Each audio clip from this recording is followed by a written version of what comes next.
I'm Ethan Mollick. I'm a professor at Wharton School, the University of Pennsylvania, and I study entrepreneurship, innovation, crowdfunding, and a lot of other stuff. So crowdfunding is really exciting for a few reasons. One is that it brings together two things I care about a lot, which are entrepreneurship and online communities and innovation. So this is all about how groups of people self-organize to create companies and solve problems, and especially about how we end up increasing the pool of people who are available to become entrepreneurs and problem solvers. And that's what crowdfunding's promise is and why it's so exciting. The JBV paper was my first major paper in crowdfunding, and it was really nice and it's great work with JBV because they care about entrepreneurship stuff. So I was able to kind of take this as a exploratory descriptive paper, and I've since done a bunch of other more theory-founded papers on crowdfunding. But what I tried to do with this one was lay out the basic descriptions of how crowdfunding worked, what the dynamics were, how some basic kind of controls that we could use for other future studies, some potential problems of interest for people who are interested in exploring this area. So it was really an attempt to give an initial description. I wasn't the only person looking at crowdfunding at the time, but I thought it was useful to kind of lay down from Kickstarter, which was the largest reward crowdfunding site, some of the basic data and basic patterns, and suggest some interesting problems for future scholarship. So I think there's a few major findings from the research, and what's really neat, was kind of nerve-wracking, but turns out to be neat, was that I think all of those findings have since been validated in other studies. So I had it's fairly rare in business academia to have people use the same data set and do the same tests and publish papers. So it was good to sort of see that they've held up. So among the most interesting sets of findings was the idea that crowdfunding seems to be a fairly powerful way to generate money. It's not open to that much fraud. People put effort into delivering. So at the time I estimated a very low fraud rate. Future studies by me and others have validated that. It turns out the dynamics are based a lot on community, so having lots of friends, a big social network has a big impact on crowdfunding. That also has been validated in other work. And then I looked at some basic questions we had like geography and trying to get a basic handle on how geography mattered. It turns that there's some really interesting interactions between the creativity of areas and how many people are doing crowdfunding projects in an area and the crowdfunding outcomes involved. So I was just trying to get some of these basic pieces in place to be able to tell the story about what crowdfunding does and what makes it tick.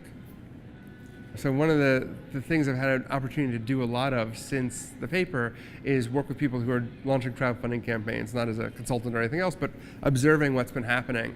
So it's been great because I've been able to sort of validate some of these principles and do follow-up studies on some of them. So for people who are looking to raise money in crowdfunding, I think the lesson is that this is about crowd, not just about funding. So if you think about this just as a way of getting money, you're kind of off base. In fact, I find getting money is not always the highest priority. Building community and other things are much more important. So the idea of community mattering, having the right set of people mattering, that it eliminates geography, but only to a point. Networks still matter, networks still tend to be somewhat local. So thinking about activating your own network, that there are the relationships you'd expect to see where if you are trying to raise a lot more money, it's gonna be a lot harder for you to do that than if you're raising a lesser amount.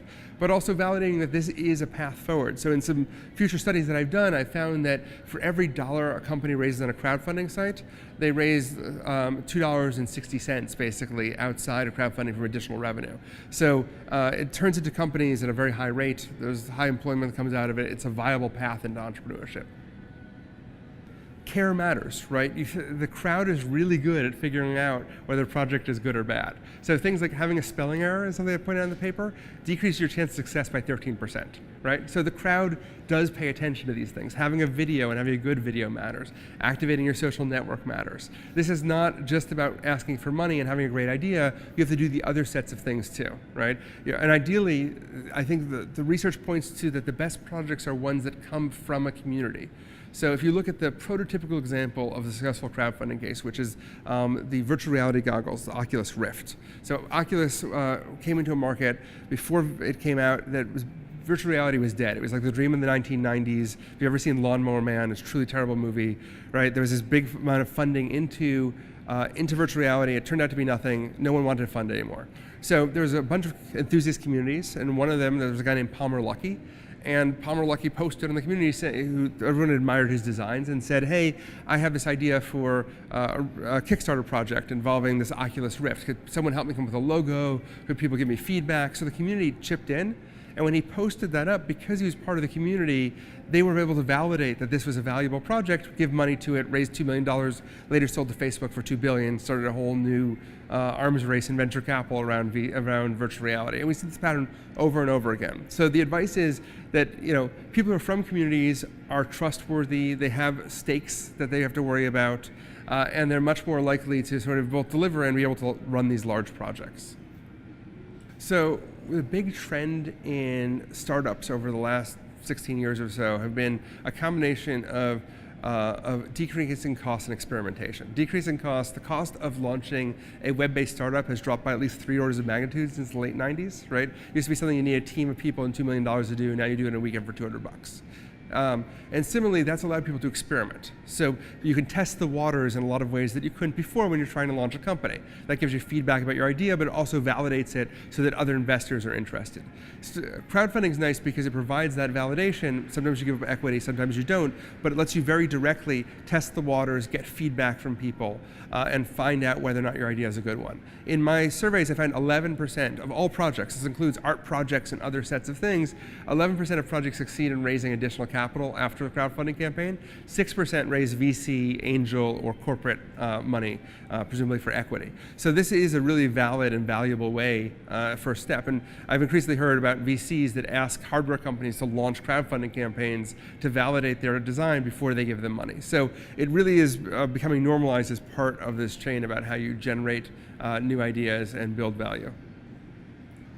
We've gotten very good at one thing in entrepreneurship recently, and teaching entrepreneurship, and we've gotten so good at doing it that it's pushed out other things that are important. So the thing we've gotten good at doing is various variations on what is now called lean startups. So the idea of you have a concept, how do we teach people to test that concept, do rigorous experimentation, do prototyping, design thinking, and then ultimately pitch that idea, which is great. I mean, it's absolutely important. It's the first 3 months of any startup company. We absolutely need to do it.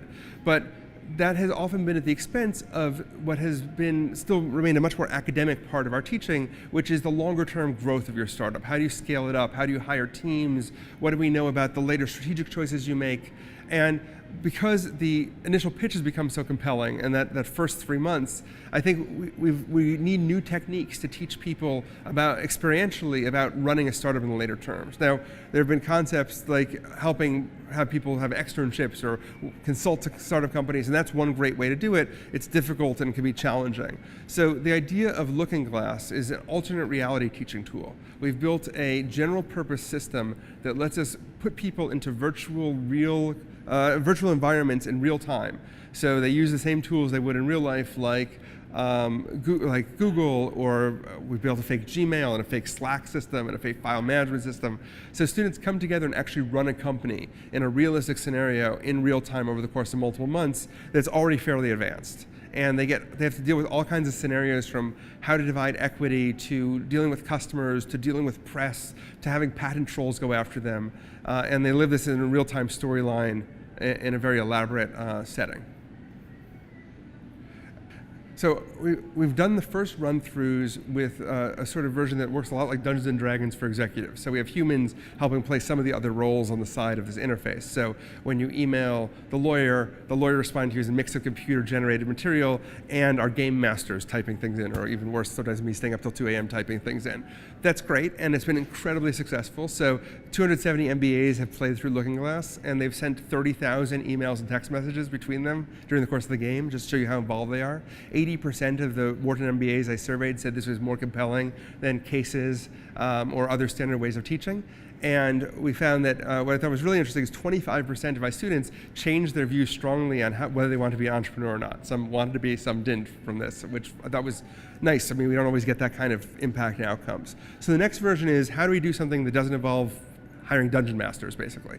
And so we're building a version of the system that we expect to be running in the beginning of 2017 that basically will be completely automated. So we have some really neat tricks using combinations of multiple choice, things taken from other games, from interactive fiction. And so students will actually be able to live through the entire lifespan of a company in real time, get tailored feedback, both from their peers and from an automated instructive system that gives them information. And we'll be able to provide professors with guidelines so they can either run this as a lieu of other class material or as a supplement and lead really rich discussions, and almost like a flipped classroom experience where they're running the company outside of class and discussing their moves inside. So that's coming very soon. We're in the middle of building it. Very interested in talking to people who are interested in this set of stuff.